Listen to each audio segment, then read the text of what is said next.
Hello నమస్తే, welcome to RK communication city news. నేను మీ శివప్రసాద్. 2 రోజులుగా ఎడతెరిపి లేకుండా కురుస్తున్న వర్షాలకు తాడేపల్లిగూడెం నియోజకవర్గాలలోని పల్లపు ప్రాంతాలన్నీ జలమయమయ్యాయి.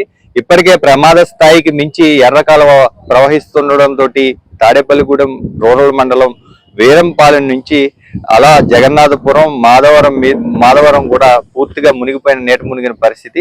అయితే ఊర్లలోకి ఇంకా నీరైతే చేరలేదు, కానీ రోడ్ల వరకు చేరింది. ఇళ్లలోకి కూడా ఇదే తరహాలో వర్షం కురవడం, ఎర్రగాలువ పోటెత్తితే మాత్రం ఈ రోజు సాయంత్రానికి ప్రమాద స్థాయికి మించి ఇళ్లలోకి కూడా నీరు, పల్ల ప్రాంతాల్లోని ఇళ్లకు కూడా నీరు చేరే ప్రమాదం కూడా ఉండడంతో అధికారులను అప్రమత్తం చేస్తున్నారు ఇక్కడ శాసనసభ్యులు బొలిశెట్టి శ్రీనివాస్. ఎర్రకాలువ ఏదైతే పొంగువారిగూడెం ప్రాజెక్టు వద్ద నుంచి, ఆ ప్రాజెక్టు నుంచి 20,000 క్యూసెక్కులు ఇక్కడికి వాటర్ వదిలేదనేది అనధికారిక సమాచారం అయినప్పటికీ కూడా అంత భారీ స్థాయిలో వాటర్ ను నీటిని కిందికి వదలడంతో ఎర్రకాలువ ఉధృతంగా ప్రవహిస్తుంది. ఈ ప్రాజెక్టు వాటర్ తో పాటు కురుస్తున్న వర్షం కావచ్చు, కొండల నుంచి వాగుల్లోంచి వచ్చే వాటర్ కావచ్చు, ఏదైతే జంగారెడ్డిగూడెం నుంచి మన నందమూరు అక్విడేట్ వరకు ఎర్రకాలువకు 22 ప్రమాదకరమైన వంపులు కూడా ఉండడం, ఆ వంపు వద్ద ఈ ఈ ప్రవహిస్తున్న నీరు గట్టిగా తాగడంతో ఆ గట్లు కానీ తెగితే చాలా గ్రామాలు జలమయమయ్యే పరిస్థితి కూడా ఉంది. గతంలో ఇదే పరిస్థితి వీరంపాలెం వద్ద కానీ మాధవరం వద్ద కానీ జరిగిన పరిస్థితి. మాధవరం బ్రిడ్జ్ దగ్గర అయితే ప్రమాదకర స్థాయిలో ఉన్నది.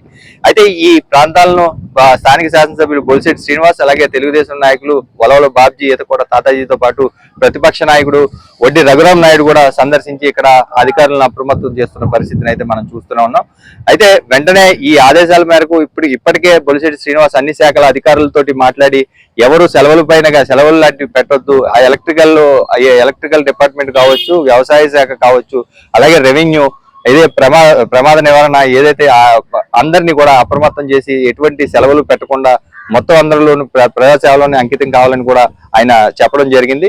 అయితే ఈ ఎర్రకాలువ ముంపును మాత్రం ఆపేందుకు ఎటువంటి సహాయక చర్యలు లేకపోవడంతో గ్రామస్తులందరూ ఎర్రకాలువ ఒడ్డుకు చేరుకొని అక్కడ చూసి ఆందోళన చెందుతున్న పరిస్థితి. రైతులు అయితే తీవ్రంగా నష్టపోయిన పరిస్థితి. ఇప్పటికే నారుమల్లి వేయడం, ఇప్పటికే ఒక ఎకరానికి 5,000 నుంచి 10,000 వరకు ఖర్చు పెట్టిన రైతులకు కూడా ఇన్సూరెన్స్ వర్తింపజేయాలని, అలాగే ఈ వ్యవసాయ శాఖ నుంచి మళ్ళీ విత్తనాలు సప్లై చేసే అవకాశాలు కూడా చూడాలనేది కూడా ఆదేశాలు జారీ చేసినట్టుగా కూడా బొలిశెట్టి శ్రీనివాస్ తెలిపారు. అయితే వర్షం ఇంకా తగ్గుముఖం పట్టలేదు కాబట్టి సాయంత్రానికి ఏ స్థాయిలో ఈ వరద ప్రభావం ఉంటుందనేది ఎప్పటికప్పుడు అందిస్తూనే ఉంటాం. చూస్తూనే ఉండండి ఆర్కే కమ్యూనికేషన్ సిటీ న్యూస్.